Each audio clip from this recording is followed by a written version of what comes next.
my dogs for hopefully obvious reasons. Today's episode is called Dog Fights because this needs to be discussed. There's not common knowledge about dog fights, breaking up dog fights, how they get started, preventing them. There's not a lot of common knowledge about shelter dogs in general. A lot of myths about stuff like that. But this needs to be discussed, especially where I live in LA, where people like to let their dogs roam around off leash and train them to do so. So that's what this episode is for.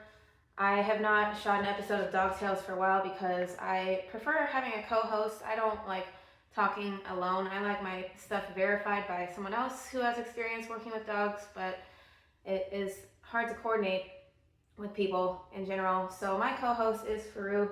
This is Faru. He's from the South LA shelter. I got him on his death day because he was just not going to be adopted. Unfortunately, he is a indistinguishable mutt, just over a year old. Not super, he's cute to me, but he's just not special enough. He doesn't have 3 legs or a sob story necessarily, other than I was told he was just a neglected backyard dog that got raised with 3 other dogs, or kept in the yard, like a lot of dogs in the South Central area.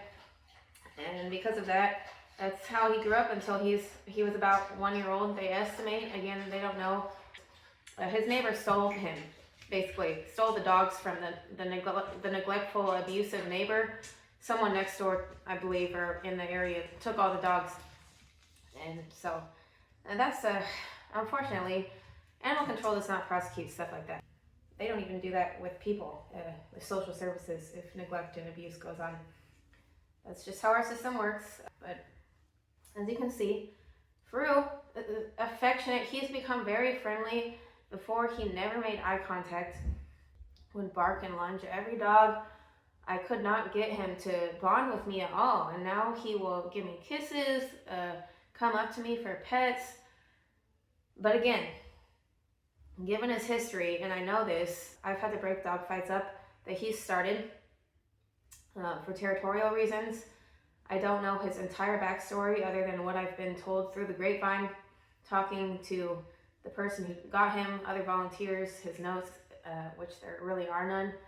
So I don't have any reason to believe people are lying, because there's no reason to. It's such a low stakes thing to lie about. But given that, I know that most of the dogs at an animal shelter you will not know a history of.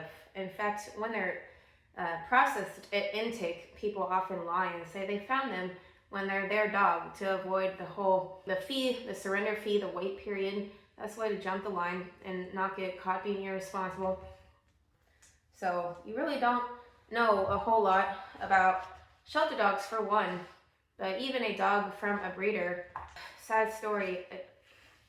I had one of my dogs as a kid in high school, got a pug from a breeder because I thought they were cute. And that was how we knew to get dogs. My parents knew. I didn't know anything about dog world. They didn't get it. Oh, just go to a breeder. They have dogs. They have puppies. So we got one.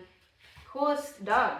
The best boy, Otis. And sadly, growing up, I didn't know how to raise or keep dogs. Family pets got neglected and not as much attention as they should. He was inside when we were home, and then he was kept in the garage, and I will confess that this was my upbringing. Our pets were not necessarily treated very well, and I didn't know. You should not banish your pets to the yard or the garage permanently and use them for entertainment alone, or when you're around.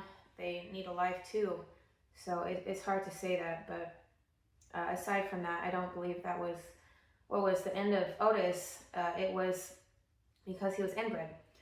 He, at less than a year old, we found him standing in the garage for 2 to 3 days straight, staring in the same spot, immobile, and he presumably had a stroke. So that's another topic about breeders that I don't want to get into today. But point being, you don't know what the dog's history is. Genetics, otherwise, just like a human, all it takes is one time acting out of character to get sent to jail. And my dog's barking right now. There's dogs in my area that they'll just bark at. See, you just don't know. And my dogs they just bark because they're protected. They're not bad dogs. This isn't bad behavior. This is a wild animal that's been domesticated. And if you believe science at its word, you believe in evolution, you know that these are wolf's descendants. So they are not goldfish. They are not pillows that you can just slap around and pet like a kid sometimes does and play with them, that they're not going to bite back. And just to wrap this up, wolves run in packs. So I got him in May. It is now December. And it's been tense the whole time. That I moved to a larger area, or a larger apartment in a better, more dog-friendly area in South LA. Actually, there are more big dogs around here to accommodate having 3 dogs. That and my neighbors wanted me evicted because my dogs barked. But I moved here and it worked out, except for the fact that I have to go to work, which is totally fine. Your dogs can chill at home if they get along. And my 2 that I brought here with me when I moved back to LA get along. They've always gotten along since I got them around the same time. But a 3rd one came about a year after they had both bonded. So, and he has not had an easy pass. That he just, it was truly a miracle from God that I was able to integrate them all together, and it's lasted this long. So I'm thankful for that. But he just is not a member of the pack. I could tell, he is accepted to a point, but there's resource guarding, there's food guarding, and like I said, having to go to work to support myself when I support myself right now entirely. I don't have financial help, that I have to work a lot to pay for everything. And with that, I don't have time to accommodate 3 dogs alone with each of their needs. It's just not possible. It can be done with 2 dogs. I did that for a while. Like I said, up until earlier this year, it was just me and the 2, and they got along, and I had a yard, and 2 is manageable, especially because they keep each other company. But a 3rd wheel, fights are breaking out, and I don't have the energy to exercise them enough. I don't have enough energy to exercise myself enough. That it's not a bad dog that's causing a dog fight. And it's also, you don't know that your dog is good. See how Fru's behaving? Like, I could say, without knowing anything about dogs whatsoever, just pretend I walk into the shelter. Cute dog, I'm going to take him home as a pet. Oh, he's the best boy. Look at him. He's so cute. He's just sitting here next to me. I trust him. I know he's a good dog. So I'm going to train him off leash and just trust that I trust him. He trusts me. And so it's all good. He'll just be good here on out. Take him to the dog park. No problems. Because I know him like that. I think this is the mindset that people have just out and about, especially in LA. People are so nonchalant with their dogs. It's ridiculous. People walk 10 dogs at a time here. It's insane. The dog culture in LA is like no other. Never do that. Never walk dogs from different households like that in a huge pack. Because just one dog gets away, you just destroyed a family. That's a family member. They're paying you to walk their dog. They definitely care about that dog to some extent.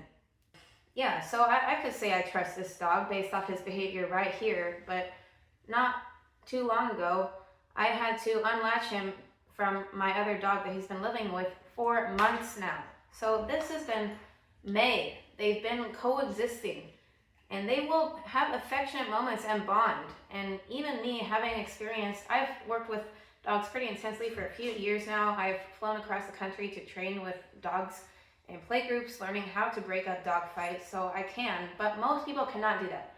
And I'm not here to explain how to break up dog fight. You can look that up yourself. And this is not an instructional video. This is an information video on people need to stop being reckless with their dogs. This is also what leads to dog euthanasia. Many things lead to dog euthanasia in the shelter. Euthanasia for space is most common, and the dogs end up there because people don't train them. They don't put the time and the energy, and they don't plan that they're going to have to orient their life around this dog. They don't think about that in advance, and they just return them. I believe they get them as puppies, and about a year, maybe more than that, goes by, because most of the puppies at the shelter are between 1 and 2 years old, and they realize, oh, this is a full-grown, untrained puppy. No, I had no idea, over and over. And there's no common knowledge that this happens. The puppies grow up, but their brain still stays puppy until about 3 years old, but they'll be a 50-pound puppy. So that's basically, I have a few of those on my hands right now. And for myself, for the area that I live in, just an apartment, obviously if they all got along, it might work out, but I don't expect anyone else to be able to do this, and I couldn't do it. I have to humble myself and say, unfortunately, that the plan was not to keep him. The plan was to rescue him from dying and being put to sleep, because I can't rescue every dog, but I bonded with him enough that I just couldn't let him be euthanized. I couldn't have lived with it. That I got him and made it work out as best I could. I've given him some obedience training, sit, wait for food, leash walking, the basic stuff as best I can, and made him an adoptable dog, but it's just not working anymore. And that happens, and it's because, bottom line, dogs are territorial. They are animals. They are domesticated animals, just like cats also theoretically come from the jungle and descended from larger cats. I know I keep getting sidetracked, but going back to the point that people just let their dogs roam free in the park. When I worked at the park, in my old park, the most common stupid rule enforcement that we had to do, and people would just refuse to listen to this over and over in the park, in public, in all of LA, leash your dog. You trust your dog. That doesn't mean I trust your dog. That doesn't mean my dog even trusts your dog. So I don't care if you have a little poodle or a big Rottweiler, and socially, people just will allow the little poodle to run loose like that, just all through the park, just because they think it's incapable of severely biting someone, which Chihuahuas, by the way, have some of the highest bite records. Yeah, so people think cute little fluffy dog must be trained, must be well behaved based off of it's fluffy, and it can't be a pit bull, obviously, so it's not going to bite me type logic. Well, guess what? If your cute fluffy dog approaches my pit bull that's on a leash, and my pit bull doesn't like your cute fluffy dog, and it's close enough in range that my dog bites onto your dog and picks it up in its mouth, which can happen if it's a strong enough grip. And it doesn't have to be a pit bull. It can be a German Shepherd will do this, a Husky will do this. Those end up at the shelter a lot too. Any larger breed dog that sees a little animal as prey. It's not exclusive to pit bulls. This is a part of the species of being a dog, is prey drive. And it's in big and little dogs. Chihuahuas have this complex too. They just don't know that they're small. So, which is why they often bite more, especially children, because they're threatened. But just because you think your dog is friendly enough, and maybe your dog is friendly, but that does not exclude you from leash laws. That does not exclude you from the fact that it's your fault that the dog fight happened. It's your fault. Legally, it's your fault. In front of everyone, it's your fault, because that was your choice, seeing all these signs around, knowing the law to leash your freaking dog. I'm sorry. I'm the reason this bothers me so much, because like I said, dogs who get in the fight, end up killing another dog or injuring them severely, those dogs have to be put to sleep. And it's because people are irresponsible, and they know this, and they test stuff. They think they know better. They think they're the exception. All the time at the shelter, people will ignore the dog-to-dog introduction rule. There's a rule that you're supposed to follow when you bring a new dog into the household, to not introduce him right away. And no, my dog's fine. There's nothing wrong will happen. I trust myself, so I am my own authority. Dog fight happens, dog gets returned, and then maybe has a fight note or a bite note on the record. And now that dog, I saw this happen. I have a video up on this YouTube, I believe, an old video, a dog named Bruiser. This happens too, that they did not integrate the dogs correctly. They just introduced them right away. Bruiser being a male black pit bull, of course, not a desirable dog in the first place. Got in a fight with the resident dog who, from what it sounded like, the resident dog probably started the fight, which is reasonable because that's his territory. I'm not blaming either dog here, but Bruiser fought back, bit the other dog. Bruiser gets returned. He was already at risk being who he was, looking like that, sadly.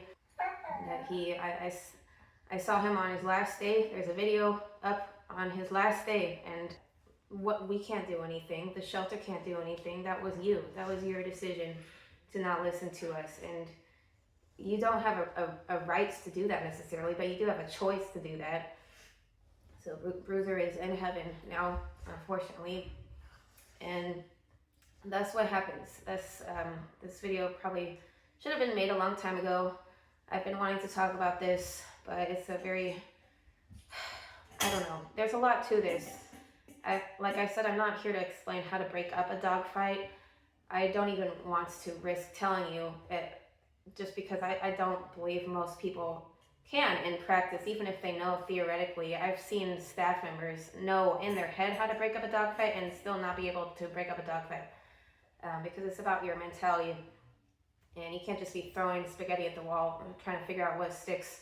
You have to know what you're doing.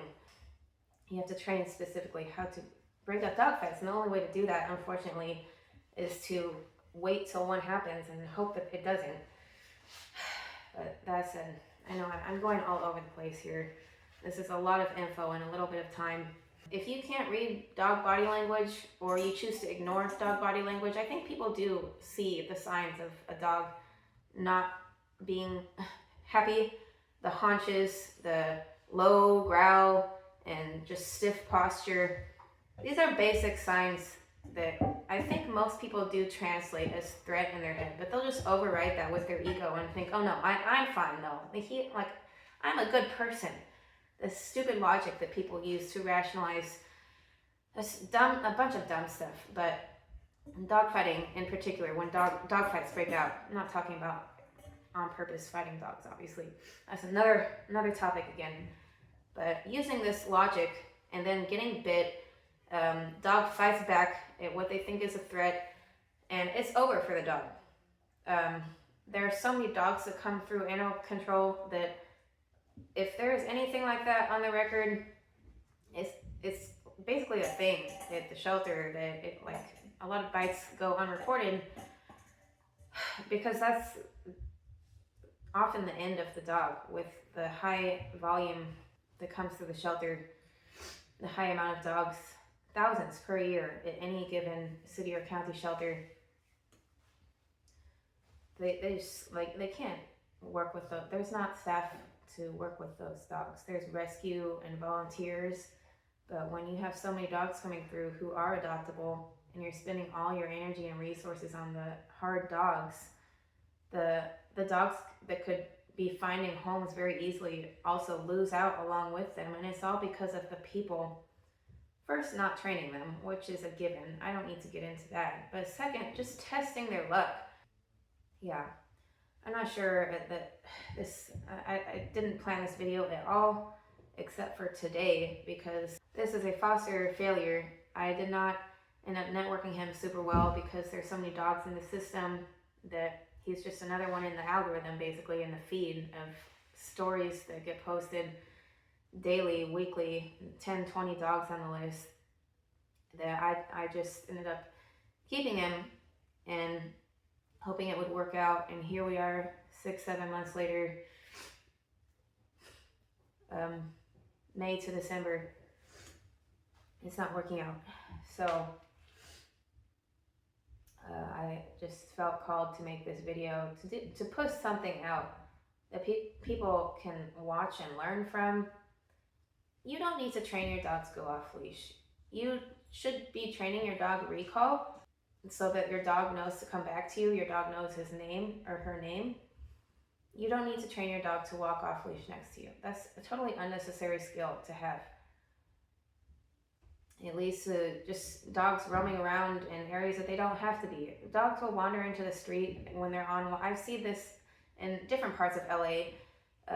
Dogs roam the street in South LA, but even as in the West Side, Hollywood, West Hollywood, all the nice areas, still people do this stuff. This is not some ghetto thing, and people do this on purpose.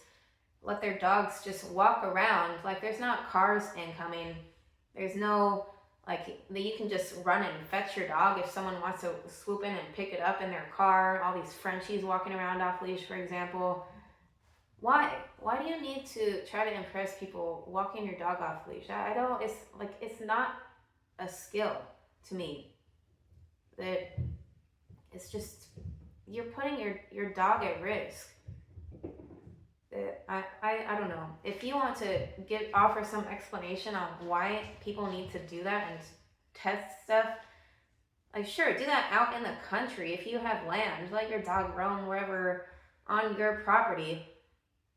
And even then, at the same time, if the dog wanders across property lines, it's at risk of someone not wanting it on their property. And not everybody likes dogs. Just so you know, the places you take your dog off leash, some people are extremely afraid of dogs, no matter what breed it is. They had one bad encounter, and so you're provoking anxiety in the general public, and it's just entitlement, really, is what it is. Like, I don't know, there's a lot of things wrong with our culture, but I'm trying to stay on topic here with dog fights, how to stop them from happening in the first place.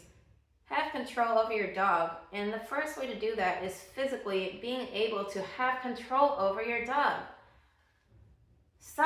Just stop with this off-leash bogus. And on top of that, while I'm here, stop walking multiple dogs at a time. Stop bringing 10 dogs to the dog park, acting like we're pack walking. Why does pack walking pack walking doesn't need to be a thing. You don't need 10 separate leash. That's a stupid skill too. You don't need that skill. If there's that many dogs around and you're just milking your business to walk 10 possibly frustrated dogs that don't like each other and are just like I said, this dog's been here for months. All these dogs, unfortunately, they've probably been suppressing a lot of anger that they don't like being around each other that much.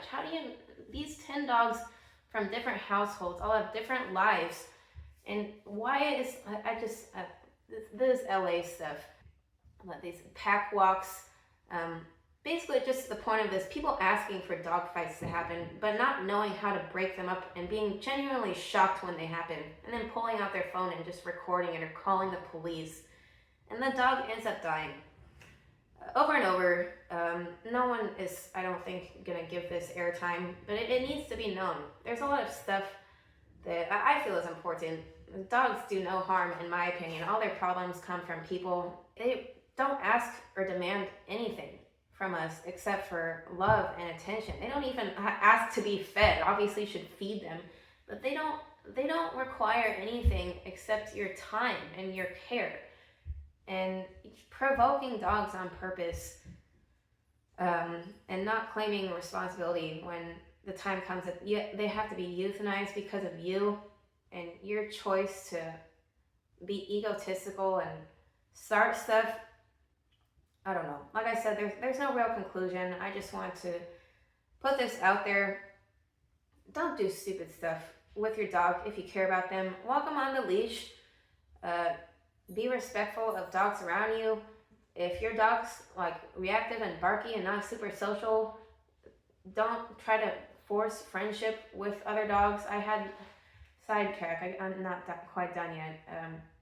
I had someone want to move in with me, had a little Frenchie, and his solution was not to separate our dogs. And I knew Faru was like this already, that he had latched on before when there were too many dogs around, basically. He just is overstimulated like people get. No, they're just not going to be friends. And this guy, when I'm gone and I come back, just out of totally against what I said, brings his dog out to make friends with Faru, and Faru latches onto his dog. And this guy goes nuts. He has no clue. Clearly just totally amazed that this happened when I said it would happen. And so I have to break it apart. Obviously that did not work out. And funny story, I live in South LA. The only time I've ever had to call the cops is on this guy when, and he's not from South LA, he's from the Valley. The only time that I've ever had to have police intervention in an allegedly unsafe area is from someone not from here.